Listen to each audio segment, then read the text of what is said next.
Before watching the video, don't forget to subscribe the channel and enable bell notification to never miss an update from us. Hello everyone, this is Ashima and your channel. In this video, we're going to talk about daily current affairs, and the discussion is going to involve a lot of news events, and that is going to be something that we are going to discuss about, right? So we'll be talking about the news where you'll be gaining more perspective about the news.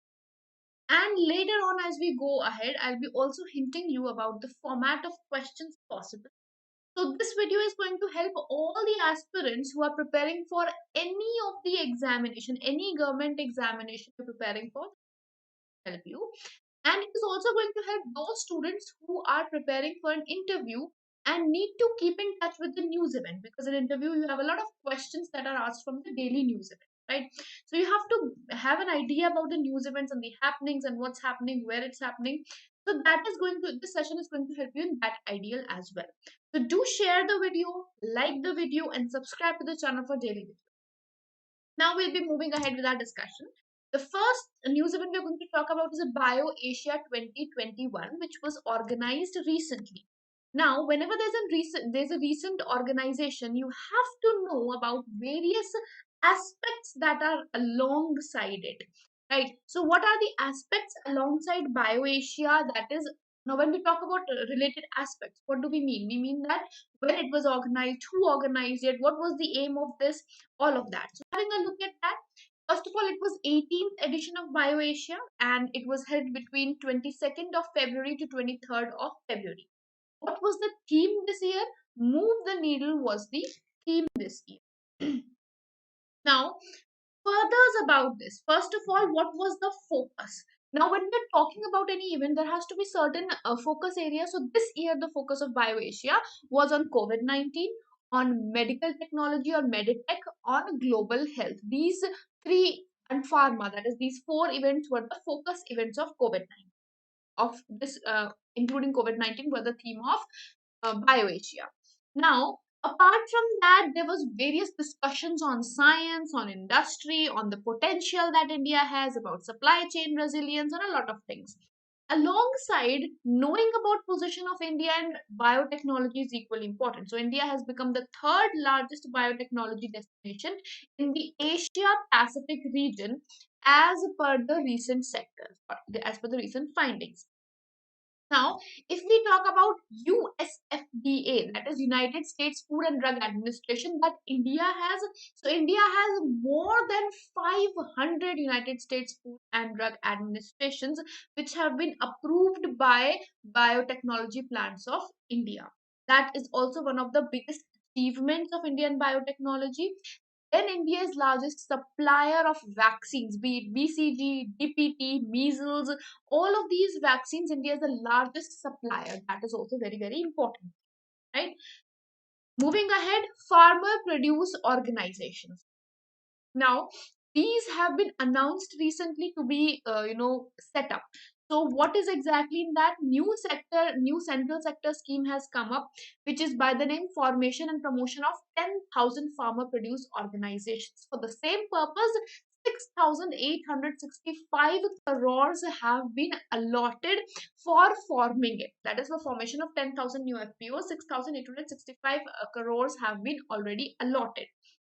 Now, why was this scheme launched? What was the purpose of the scheme? The scheme was launched for, agriculture sector, since we all know plays a very important role in the nation building. And India, if we talk about, a lot of population of India is dependent upon agriculture. So building that and developing in the sector of agriculture is the purpose why the scheme was launched. Now, India has a target that by 2022 we want to double the income of farmers, right? Double the income of farmers is the purpose of this, or you can say target of 2022 for India. But most of the farmers are either farmers or marginal farmers. That is, 86% of the population of 86% of the farmers are small and marginal, and therefore they need facilities for uplifting them, for making more inputs, bringing in better inputs, for more market openness. So for that purpose, FPOs have been brought into picture, right?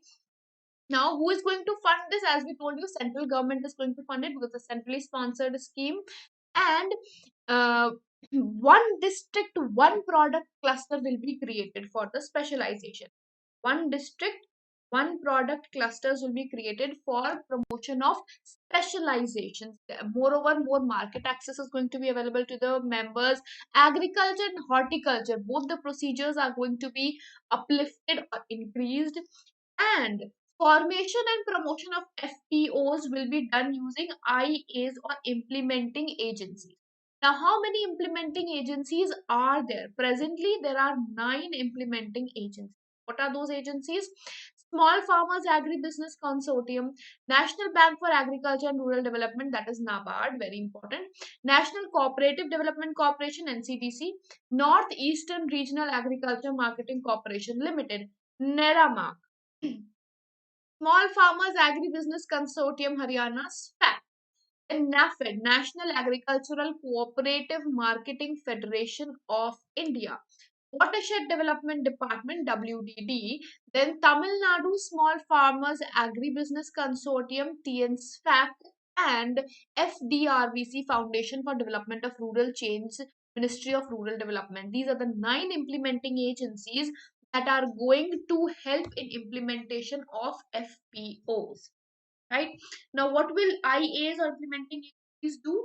They will engage more cluster-based organizations, and they will, help in registration and aggregation and hand holding for each FPO. Now, how long are they going to work with the government? For 5 years, all these implementing agencies are going to work with government for better implementation of FPO. Next is Turkey's new space program. So Turkey's new space program, here we have an important person, that is President of Turkey. Who is President of Turkey? That is Recep Tayyip Erdogan. So who is the current President of Turkey? Recep Tayyip Erdogan. And he has unveiled a 10-year space program. So in Turkey is planning to launch its first satellite to moon by 2023, and the first stage will be completed with international cooperation, but the second phase is going to use Turkish rockets only. The two phases are going to be there that have been announced. First, it's going to use international help. Second phase will be completely on Turkey. Turkey had established a space agency in 2018. In 2018, space agency was established by Turkey, and now they are looking to making themselves grow as a global brand or create themselves as a global brand. Right, this is the purpose why this 10-year plan has been launched or announced by Turkey. Next is world's first energy island. Now, who is going to develop this energy island? So Denmark is going to construct this energy island. And where is it going to be constructed? So if we ask about where, it is going to be North Sea. Now, how big is it going to be? So if we talk about how big, it is going to be about 18 football field size. When is it going to be operational? By 2023, it is expected to get into and be working. Now, Denmark's renewable energy policy is also very important, which cuts down the greenhouse gas emissions up to 70% by 2030. So by 2030, they are planning that they'll be cutting down the emissions by 70%, which is very, very, very important decision that they have taken. Right now, if we talk about North Sea, you have to know about certain things about North Sea as it has come into picture already. First of all, it is in Atlantic Ocean. The North Sea is in which ocean? At Atlantic Ocean. Second of all, what countries is surrounded? Now, in the picture, you can see Great Britain, which has England, Scotland, all of these. So, Great Britain, which has England, Wales, Scotland, Northern Ireland, all these are a part of Great Britain, and they all surround North Sea. Then we have Denmark, Norway, bit of Sweden, Netherlands, Belgium, Germany. All of these are around in and around North Sea. Then Strait of Dover, separating UK and Germany for that matter. So that is important. Strait of Dover. All right. And all right, here we have a certain straits as well. Skarjek Strait, Christian Islands are present over here. Then Cape Goat Bay is present over here. These are all things you have to know about because this has come to picture now. Next, submission on agricultural mechanization scheme. Now, this mission has been launched for which budget has allotted 1,050 crores for creation of SMAMs. Now, this scheme was already launched in 2014, but now why this amount has been given is to make it more reachable, because the aim is reaching the unreached. So bringing in more and more equipments and technology to picture, so that all the farmers and small farmers, marginal farmers, they can get those necessities of farm machines which are required to help the work get at ease. Right now, till date, how much fund has been given? So from 2014 till 2020 2021, about 4,556.93 crores have already been given, and furthermore we have already announced 1,000 already announced for this purpose. Right now, what are they providing? So custom hiring centers, establishing farm machinery banks, so that all the small and marginal farmers can access to those banks, get access to all of those machineries for that matter. Right, creating hubs of high tech equipment. That these all things are done under this scheme. Next, World Sustainable Development Summit. Now, again, as I told you, summits are something where you need to know certain things. First of all, when, if we talk about when, it was 10 to 12th of February. Then, theme. If we talk about theme, it was redefining our common future, safe and secure environment for all. Then, who organized it? So, it was Theory Institute, the Research, Energy and Resources Institute, that is Theory Institute. That was the organizer of this. Right, so that is about the summits. Any summit which is there, you have to know about the venue, you have to know about like where it was held, who organized it, what was the theme. So since it was on video conferencing, or it was virtually organized, so that venue is left aside, and then we have all of these. Now, there are certain other things that you need to know about from this point. What are the other things that you need? First of all, were there any ministries involved? Yes, there were three ministries which were involved. So, Ministry of Earth Science was there, Ministry of Environment was involved in this, that is Ministry of Environment, Forest and Climate Change. Then there was another ministry which was involved, that is New and Renewable Energy. These three ministries were involved in the conducting of this summit. Right, then next thing, were there any important people that attended? Yes, there were various important people, a few of them being Prime Minister of New Papua New Guinea. So Papua New Guinea Prime Minister. Now, who is Prime Minister of Papua New Guinea? That is James Marape. James Marape. Then the other thing that, or the other person that is important one, is the President of Guyana. President of Guyana. So, who is the president of Guyana? If that is asked, that is Dr. Muhammad Irfan Ali. Dr. Muhammad Irfan Ali. He is the current president of Guyana, and both of them had attended this summit. Therefore, they are important people, associated with it. Then Deputy Secretary General of United Nations had also attended. That is Amina J. Muhammad. So that is a possible one, right?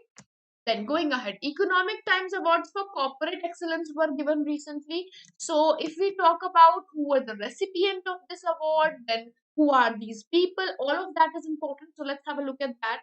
Economic Times Awards were given in various categories, and I'll be giving you a hint about who has won in which category. You have to also know about the organization they are associated with. So first we have Lifetime Achievement Award, which was given to Aditya Puri. Now, who is Aditya Puri? He is former MD, former of HDFC Bank. So of HDFC Bank, former MD is Aditya Puri. Then Businesswoman of the Year award was given to Preetha Reddy and Sunita Reddy. Both of them are associated with Apollo Hospitals. Right. So they are both associated with the chain of Apollo Hospitals, but there are different positions. What are the positions of them? So Preetha Reddy is the vice chairperson of Apollo Hospitals, and Sunita Reddy is the MD of Apollo Hospital. Right. Then we have Emerging Company of the Year award. Emerging Company of the Year award was given to ICICI Lombard General Insurance. So you have to know all the acquisitions that have been done by ICICI Lombard General Insurance. A lot of acquisitions have happened. Then Business Reformer of the Year award was given to Shaktikant Das, who is the current governor of RBI. Right. Further, Corporate Citizen of the Year award was given to TCS, that is Tata Consultancy Services. Then Global Indian award was given to Piyush Gupta. Now, who is Piyush Gupta? He is the CEO of DBS Group. Right. Then Entrepreneur of the Year, that is Adar Poonawalla. Now, Adar Poonawalla was also in the list of Asian of the Year. That was very, very important person as of now. He is the CEO of Serum Institute of India. He was also the winner of Asian of the Year, one of the winners of Asian of the Year, which is given by Singapore-based Times Straight. So Times State gives the list of Asian of the Year, and there were 6 Asian of the Year, out of which one was Adar Poonawalla. Who is Adar Poonawalla? He's the CEO of Serum Institute of India, and he's also the winner of Entrepreneur of the Year. Now, Serum Institute of India is based in Pune, and it is in news more of it because of COVID vaccine that has been released by it. Which is the vaccine they have released? That is a Covaxin, right? Sorry, not Covaxin, I'm so sorry, Covishield. Covishield vaccine. Covaxin is of Bharat Biotech. So Covishield vaccine was released by Serum Institute of India, right? So all of these things are important for the picture. Then Business Leader of the Year award was given to Pawan Munjal, right? And who is Pawan Munjal? He is the chairman of Hero Motor Corp, right? Right. So now you have to remember all of these winners, the category they have won in, and which organization are they involved with. Next, a few one-liners now. What are the one-liners? First of all, central government has allocated 16,000 crores for Pradhan Mantri Fasal Bima Yojana, which is the largest insurance scheme of the government of India. So government of India's largest scheme, if we talk about, is this Fasal Bima Yojana, and in that certain amount has been allotted from the budget side. So how much amount has been important. Then avalanche and flash floods were triggered in Alaknanda River. So where is that? That is in Uttarakhand. So Chamauli district in Uttarakhand, and that's where in Alaknanda River avalanche and flash floods were triggered because of a lot of snowfall and breaking of the glacial ice. Joe Biden has announced that the United States is going to rejoin the United Nations Human Rights Council, or UNHRC. Very, very important point that it is going to rejoin UNHRC, United Nations Human Rights Council. Now, when did they leave it? In 2018, when the president was Donald Trump. That is when it was announced that the United States is leaving UNHRC, and now they have, as the president has changed, they have decided to rejoin UNHRC. Next, Russia is going to launch 40 satellites in March 2021. Not all of them are there. So about 18 countries' satellites are going to be launched by Russia. About 18 countries' satellites, in these are 40 satellites. Rajya Sabha has cleared the bill to merge Jammu and cadre with AGMUT. Now, AGMUT cadre is already existent. So, which states are there in AGMUT? That is Arunachal Pradesh. A stands for Arunachal Pradesh. G stands for Goa. M stands for Mizoram. And UT stands for Union Territory. And in this cadre, Jammu and Kashmir is also going to be added as per the recent amendment which has been passed now. Then Office of Karnataka Digital Economy Beyond Mission was inaugurated in Karnataka recently, and alongside a report was also published, that is Beyond Bengaluru report for target of increasing the contribution and facilitating that. In this, 51% shares 51% shares have been open to public, whereas 49% shares are going to be kept by the government in this company, right? So 49% is of the government, and if we talk about how much is going to be with for the people, that is 51%, right? Now, with this, we'll be winding up the segment. I hope this session has been helpful to all of you. So, I'll see you in the next video with more news events. Until then, goodbye, take care, have a wonderful day ahead. And in case you have any doubt regarding any news event, you're most welcome to answer it in the ask it in the comments. They'll be answered there and then. For those who want to practice also, you can download Entri app from Google Play Store. And once you do that and do the registration process, you get free live quiz of current affairs every day, and that is going to help you in your preparation as well and help you keep in touch. So it has 10 to 15 questions for everyday practice of yours, so that you don't face any trouble in facing the question and answering. There's also marking and everything, so you can check that out, and in any case or any doubts, you can ask it in the comment section. Thank you so much. Have a wonderful day ahead and good luck with your preparation.